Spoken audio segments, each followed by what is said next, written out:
They told me the Emperor's light would be warm. They said his mercy would cradle my soul as it ascended through the Astronomican's holy fire.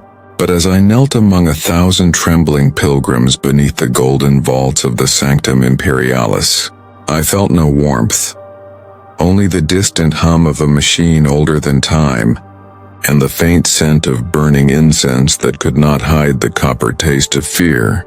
The air shimmered with energy, bright and cold as a dying star. We were told our deaths would keep humanity alive, but no one spoke of what it feels like and when the Emperor drinks your soul. The void ship groaned like an ancient beast as it descended through the ochre clouds of Terra. The air was dense with storm dust and the electrical scent of ozone, thick enough to taste on the tongue. For those of us packed in the ship's hold, the descent was less a journey and more a prayer, whispered through cracked lips, repeated by those who still believed that faith could ease the shaking in their bones. I had come from a world so far from the Astronomican's light that its skies were half forgotten in shadow. On that dying world, we were told that the Emperor's gaze could see through the warp itself, that he would know the name of every soul who reached his throne. But names meant nothing now. The Adeptus Administratum had stripped them away days ago, and in their place I was given a number burned into the skin of my wrist. It stung when I touched it. I remember thinking, it was the only part of me the Emperor would ever truly know. When the ship's ramp finally opened, a blinding white glare spilled inside. The first sight of Terra was not the shining jewel from the old hymns. It was smoke and noise and rust. The sky above the landing yards was a dull bronze haze where the sun could not pierce the pollution. The ground was hard and blackened by centuries of ashfall, and the air, it carried a weight, a pressure of history and sanctity so suffocating that it made the lungs ache. I stepped out with trembling knees and felt the soil crack beneath my boots. For all my life I had imagined this moment as the closest thing to paradise. Instead I felt only smallness. The same kind of smallness you feel when looking down a gun barrel, or into the heart of a dying star. Around me, thousands of other pilgrims emerged from their transports. They came in all forms, some wrapped in the tattered robes of penitence, others wearing armor dented from forgotten wars. There were nobles too, their fine silks gray with dust, clutching relics as if gold could buy absolution. A man beside me fell to his knees and kissed the scorched ground. His lips bled, but he smiled through the pain. The crowd surged forward as Administratum servitors barked commands through crackling vox speakers. The sound was mechanical, cold, stripped of humanity. Proceed in ordered formation toward the sanctum gate. Present your identification sigils. Deviations will be cleansed. The words echoed against the steel walls of the landing port, and we obeyed. We always obeyed. Hours passed, perhaps days. Time was strange here, bent beneath the endless rituals of the city world. Terra was not one world but 1,000 cities crushed into one another. A labyrinth of devotion and decay. We moved through the pilgrims' procession, a corridor of shrines and checkpoints guarded by silent custodians whose golden armor reflected the flicker of candles. None of them spoke. None of them blinked. To look into their helmed visors was to feel the weight of 1,000,000 dead hopes pressing against your chest. They were the Emperor's angels, they said. But even angels can look like statues when they no longer dream. At night, if there was night, we slept in communal pens beneath arches inscribed with the Imperial creed. There was no sky, only the glow of lumen strips and the constant drone of hymns played through distant voxcasters. The air was thick with incense and sweat, the smell of humanity distilled to its rawest form. People whispered prayers until their throats cracked. Some clutched data slates bearing the names of their loved ones. Others held fragments of bone or cloth that they swore carried divine blessings. One woman, her eyes hollow and fever bright, told me she had walked barefoot for 9 years from the eastern fringe just to die here. When I asked her why, she said simply, "Because my world fell silent, and silence is worse than death." The silence, I would come to understand what she meant. Even here, on the holiest world of mankind, there were moments when the chanting ceased and the great engines that powered the palace seemed to pause for breath. In those moments, a void opened, not of sound but of meaning. And into that void, fear poured like ice water. We were told that every day 1,000 souls were chosen to fuel the Emperor's light. Some said 10,000. Others claimed it was countless, that the Mechanicus could no longer track the number. Yet all agreed on one thing. Without those sacrifices, the Astronomicon would flicker and fade, and the Imperium would lose its way. Faith, they said, is the most beautiful form of ignorance.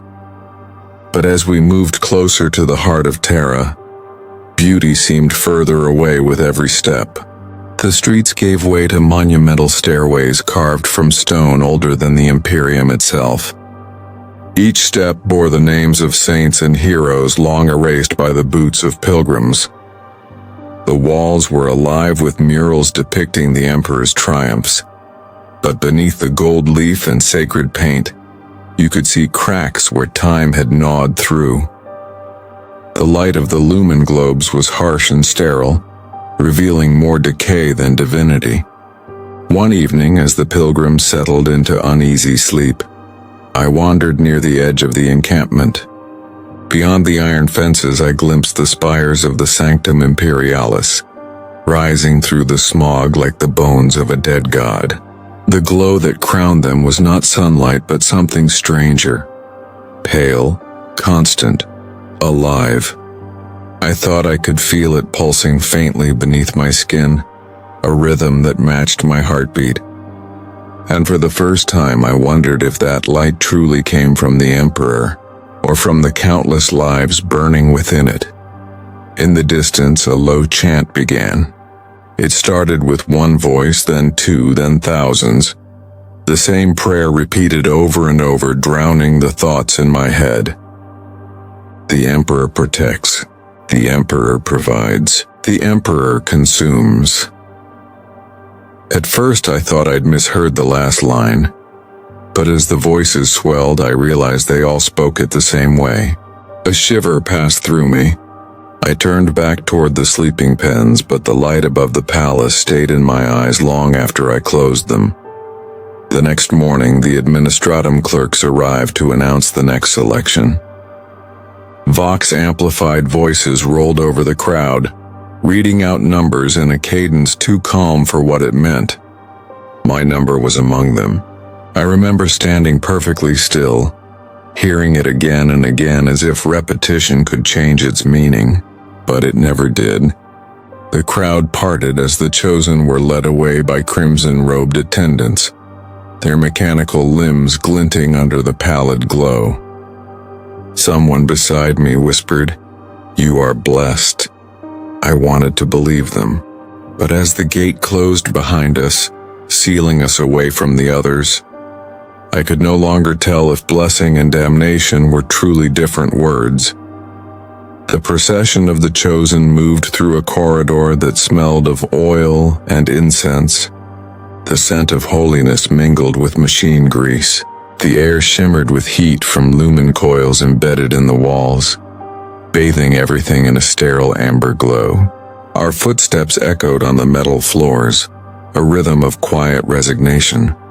Above us, pic screens displayed sacred verses in high Gothic, repeating the same benediction. Through sacrifice, the Emperor endures. The words scrolled endlessly, like the mantra of a machine that had forgotten its meaning. We passed through gates layered with purity seals and guarded by silent figures in red robes. tech priests of the Adeptus Mechanicus. Their faces were hidden behind vox grills that whispered binary prayers. They studied us through the glinting lenses of their augmetic eyes, recording our vital signs, our names that were numbers, our trembling. One of them stopped before me, his mechadendrites twitching like serpents.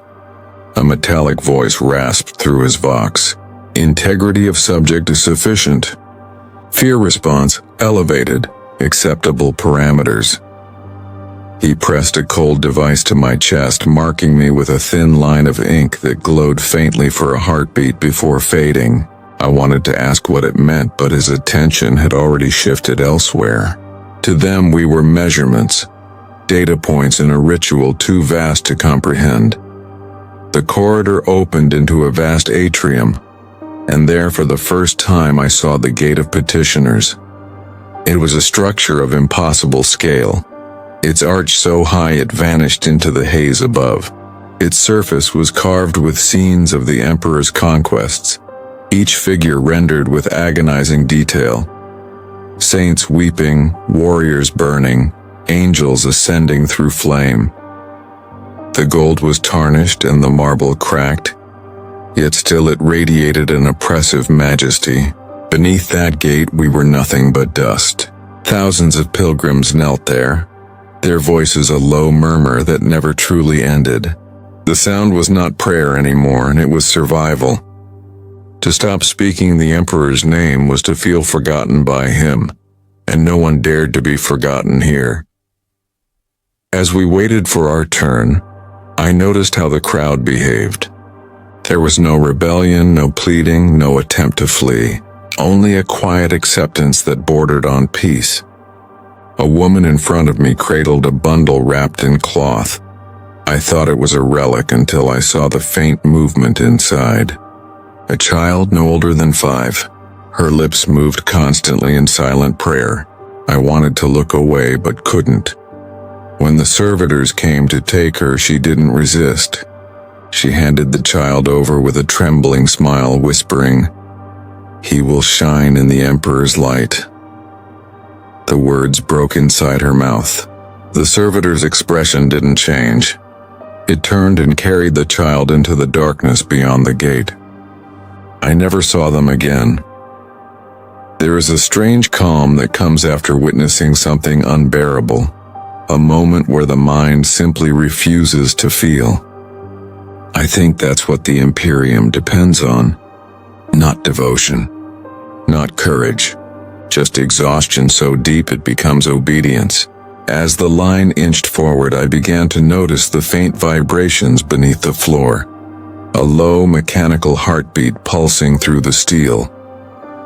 The closer we came to the sanctum, the stronger it grew, until it felt as though the entire world was alive and breathing through the veins of the machine.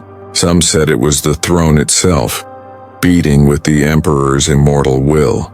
Others whispered that it was the sound of the souls already burning inside, their essence converted into light. None of us knew. All we had was faith, and faith was never about knowing.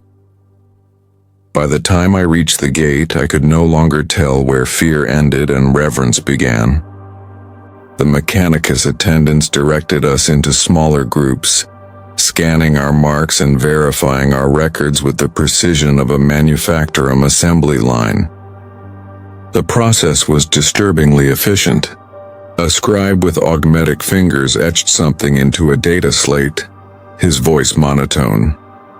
Designation confirmed. Prepared for sanctification sequence. Another pressed a seal against my arm. Hot wax, the smell of burning flesh. The Aquila symbol imprinted over the earlier ink mark. Pain flared, but I did not cry out. Around me, others wept openly, their tears falling to the floor like offerings. We were then herded into a massive hall filled with statues of saints, whose faces were eroded by time. Between them hung banners depicting the Emperor on his throne, radiant, unmoving, eyes forever closed. The banners stirred slightly in the air currents as though the fabric itself breathed. I remember thinking that if the Emperor truly watched us, his gaze must have been heavy with weariness. How long had he endured this? How many souls had passed before him, each believing they were the one to make a difference? An ecclesiarch stepped forward to address us. His robes were white and gold, his face pale beneath the flickering lumen glow. When he spoke, his voice was neither kind nor cruel, only certain. "Children of the Imperium," he began, "you stand at the threshold of eternity. Know that your lives have not been wasted. Know that your deaths will be the flame that guides humanity through the void." The words echoed through the hall, and for a heartbeat, I almost believed him. He continued, raising his hands as incense smoke curled around his fingers. "In the Emperor's name you shall be purified. In his light you shall find peace. The weak fear death, but the faithful rejoice in it." The crowd repeated his last sentence, hundreds of trembling voices merging into one. "The faithful rejoice in it." The echo rolled through the chamber like a wave, filling every corner with devotion that bordered on madness. I felt the sound inside my ribs vibrating against my heart. It was beautiful. It was horrifying. Then the doors ahead opened. A white light spilled through, blinding and pure. The ecclesiarch smiled faintly as if welcoming us home. "Step forward," he said. "The Emperor awaits." I took a breath that felt like my first and my last. The heat of the sanctified air brushed against my skin. Somewhere behind that light lay the truth of everything I had been taught. The glory, the mercy, the endless hunger of the divine. I stepped forward with the others, and the gate closed behind us with a sound like a final heartbeat. The light swallowed everything. For a moment I thought I had died already, that the world beyond the gate was not a place but a transition, the instant between existence and dissolution. Then my vision cleared, and I realized the brightness was not divine at all. It came from industrial illuminators suspended high above. Their glare filtered through veils of incense and smoke. The chamber was vast, cathedral-like, yet stripped of sanctity. Every arch, every pillar, every surface hummed with the quiet vibration of hidden machinery. The air was heavy with the scent of oil, copper, and burnt ozone. Somewhere in the distance I heard the slow whine of turbines, deep and rhythmic, like the breathing of some mechanical god. The chosen were guided into narrow aisles divided by tall iron railings. Along these paths, the Mechanicus attendants moved with ritual precision, their movements accompanied by the rustle of robes and the soft click of augmetic limbs. We were nothing more than components in their ceremony. They whispered to each other in binaric cant, an eerie symphony of static and mechanical tones. Occasionally, one would reach out to touch a pilgrim's forehead with a needle-tipped mechadendrite, drawing a drop of blood and marking the skin with a faint rune. I watched them work, wondering if these symbols were prayers or diagnostics. A servitor approached me, its face a pallid mask of stitched flesh, its eyes replaced by dull lenses that glowed faintly red. Tubes ran from its chest into a heavy power pack on its back. It extended a hand, motioning for me to step forward. I obeyed. Its touch was surprisingly gentle as it scanned the barcode etched on my wrist. A faint tone chimed from within its chest, and it turned to a nearby tech priest murmuring data through a cable that connected their skulls. The priest nodded once, recording the confirmation on his data slate. "Subject approved for sanctum passage," he intoned. His voice crackled through layers of vox distortion, almost like the echo of a dead man speaking from within a machine. We were led onward, deeper into the sanctum. The passage sloped downward, the air growing warmer and denser with every step. The walls were lined with conduits and veins of metal through which energy pulsed like liquid fire. Some pilgrims began to falter, overcome by heat or exhaustion, and were quietly removed by servitors that emerged from side chambers. No one spoke of what became of them. We just kept moving, one step at a time, like worshippers walking into the jaws of a god. At last we reached a chamber filled with shallow pools of shimmering liquid. The surface reflected the light above like molten gold. The ecclesiarch who had spoken earlier now stood at the edge of the pools, flanked by two robed custodians. Their armor was magnificent, gold and crimson embossed with the Imperial aquila, yet worn and scarred from battles older than history. Even in their stillness, there was an aura of immense power around them. One turned his head slightly, and for a fleeting second I felt the full weight of his gaze. It was not pity I saw there, nor cruelty, only indifference, cold as eternity. The ecclesiarch raised his voice once more. Before the light can claim you, the flesh must be cleansed. Step into the sanctified waters and let the Emperor's radiance purify your form. His words echoed off the metal walls, and the first of us stepped forward. The liquid hissed faintly where it met skin. Not water, but something chemical, its scent sharp enough to sting the eyes. One by one we entered, shivering as the heat licked up our legs. I tried not to flinch, tried to believe that this was holy fire and not some manufactured acid designed to sterilize us. When I looked down, I saw my reflection ripple, distorted, featureless, as if the liquid were eating away not just at dirt, but identity itself. After the cleansing, we were herded to another platform where attendants wrapped us in simple white robes. Our old clothes, our trinkets, our memories, all were taken away and burned in small pyres that filled the air with greasy smoke. The act was meant to symbolize rebirth, but it felt more like erasure. A young man beside me, his voice hoarse from chanting, asked one of the priests if our families would be told of our sacrifice. The priest smiled faintly.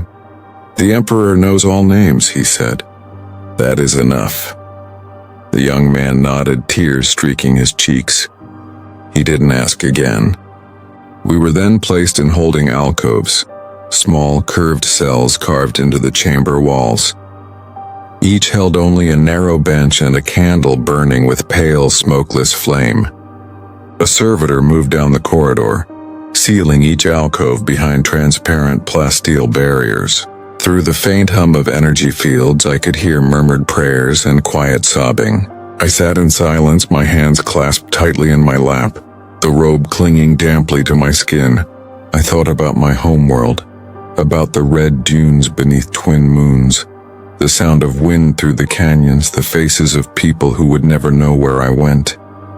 It struck me then how the Imperium survived not on faith alone, but on ignorance. We all prayed for salvation because none of us had ever seen what salvation looked like.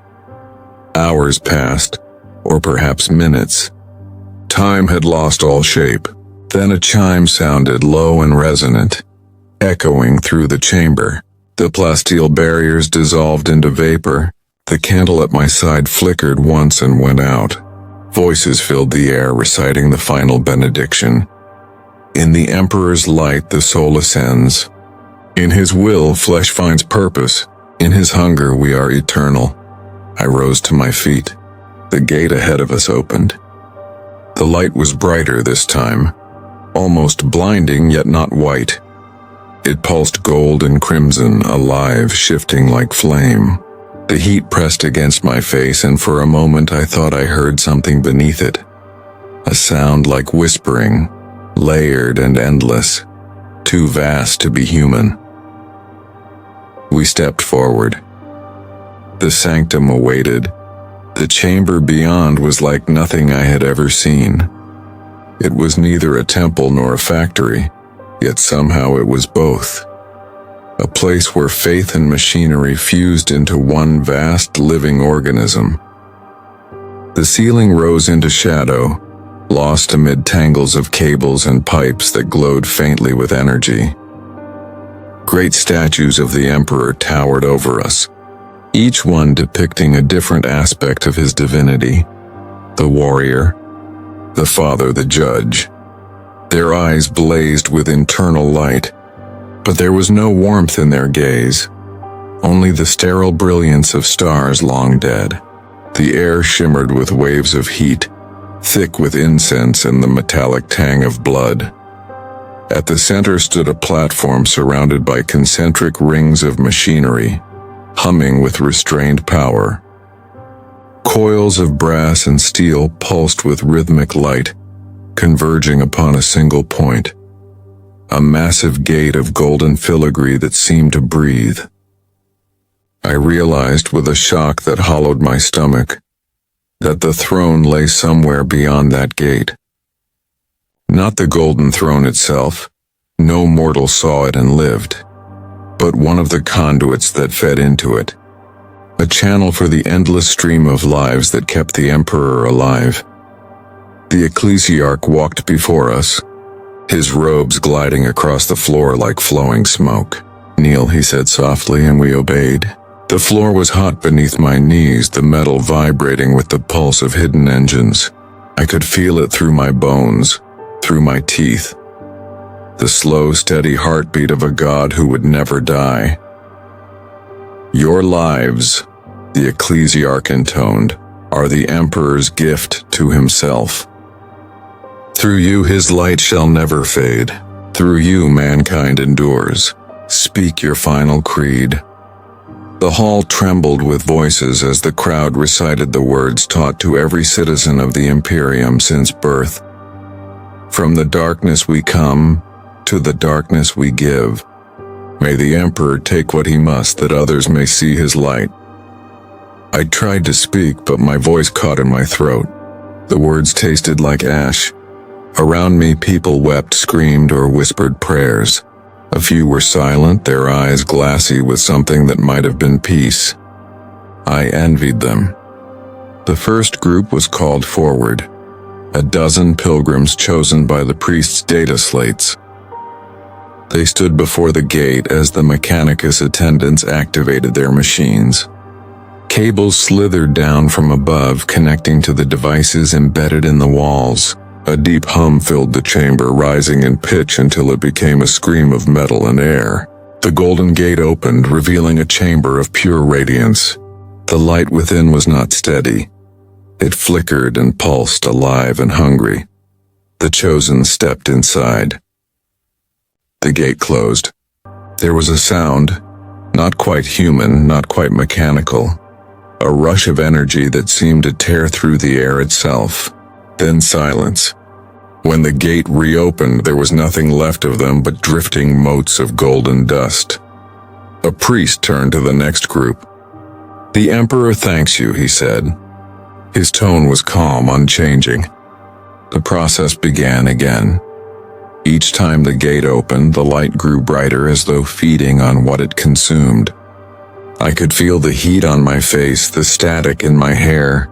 My heart pounded in rhythm with the machines, as if my body already belonged to the ritual. My mind tried to retreat, to imagine home, wind, sand. But even memory was slipping away, burned out by the relentless glow. When my group was summoned, my legs refused to move at first. A servitor gripped my arm, its metal fingers biting into flesh, and pulled me forward. I stumbled into place among 11 others. The air here was electric, humming with unseen forces.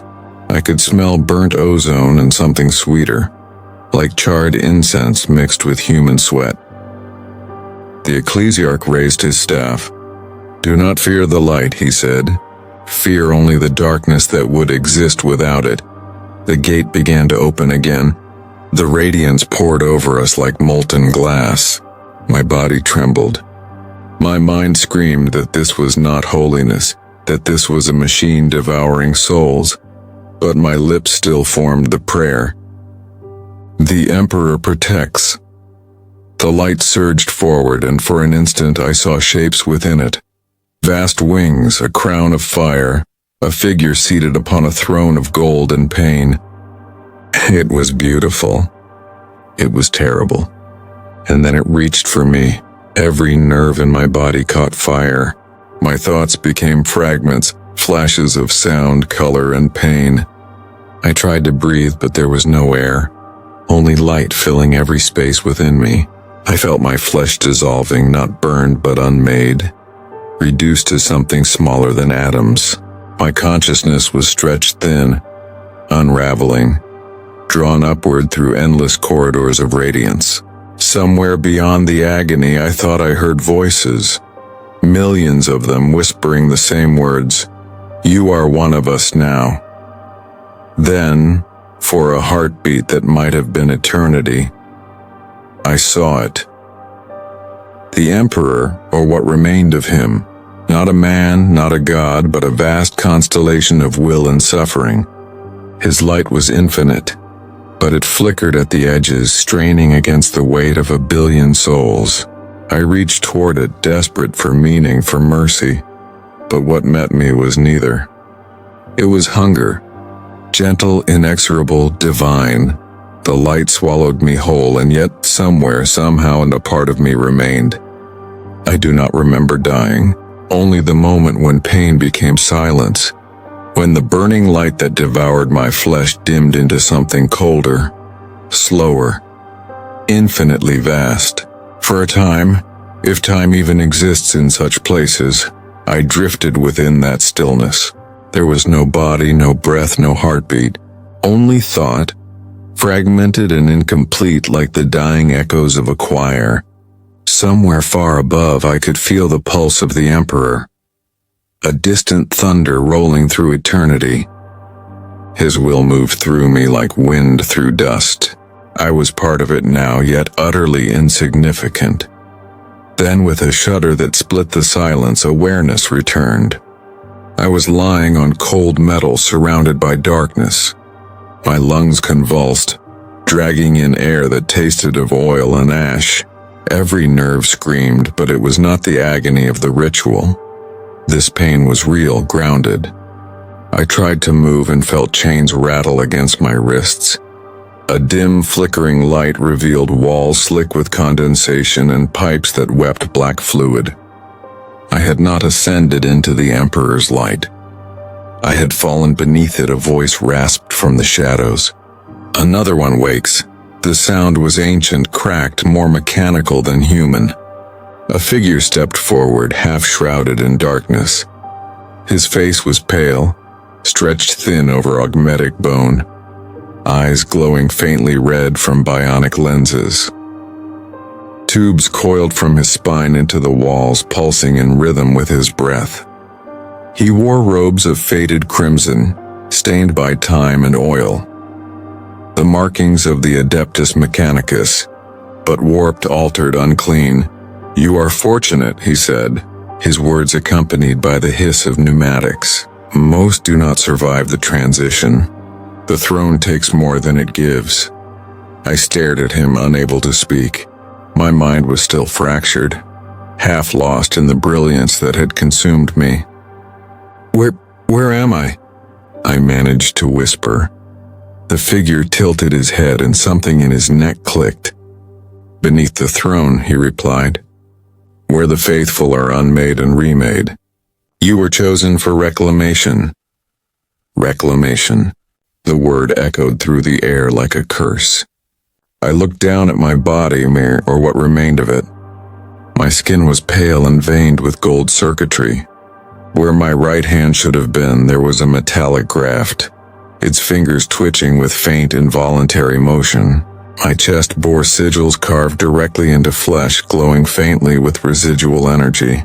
I was neither alive nor dead. I was something between. "I don't understand," I said. "I was meant to join the Emperor's light."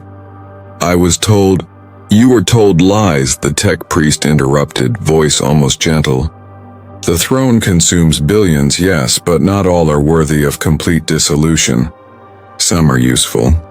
The Emperor's machines require attendance, Servitors, conduits, repairers of what cannot be allowed to fail. His words sank in slowly, each one cutting deeper than the last. You mean, I'm to serve beneath him? Serve, yes, he said, but do not imagine honor in it. The throne's foundations are ancient and its wounds run deep.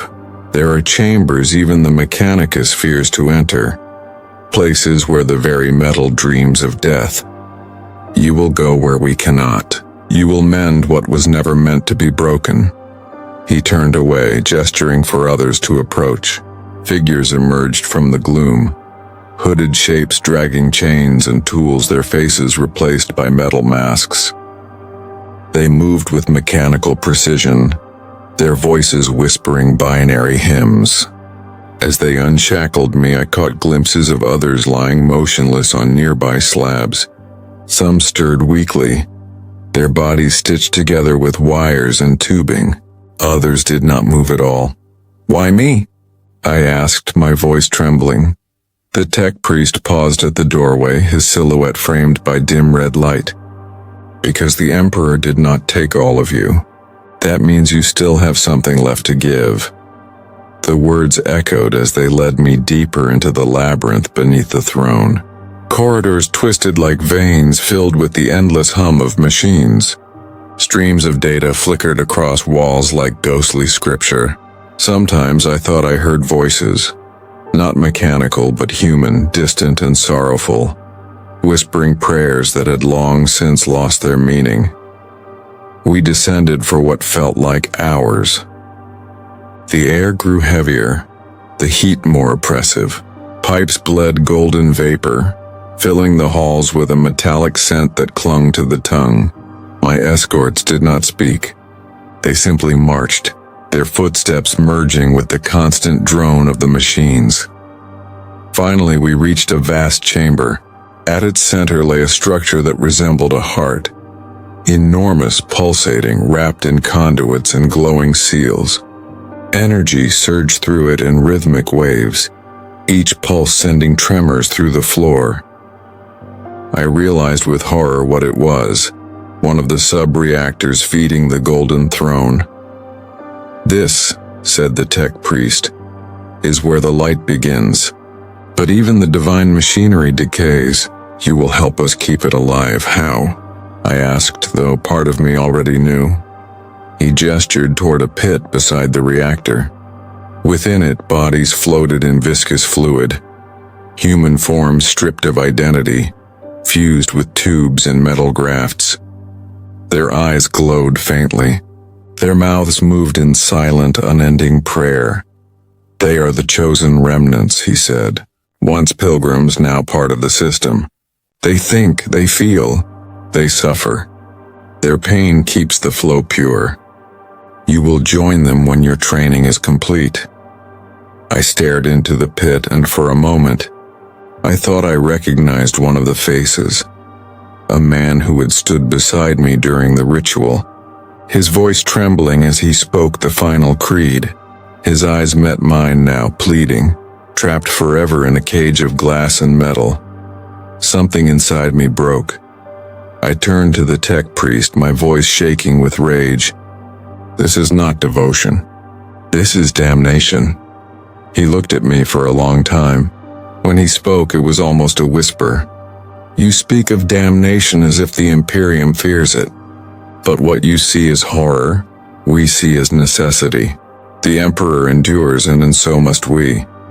Then with emotion like a benediction, he placed his hand upon my shoulder. Accept your purpose. For beneath the throne, faith is not belief. It is obedience. And as the machines roared around me, I realized that in this place even obedience had a cost measured not in years or blood, but in the fragments of one's soul.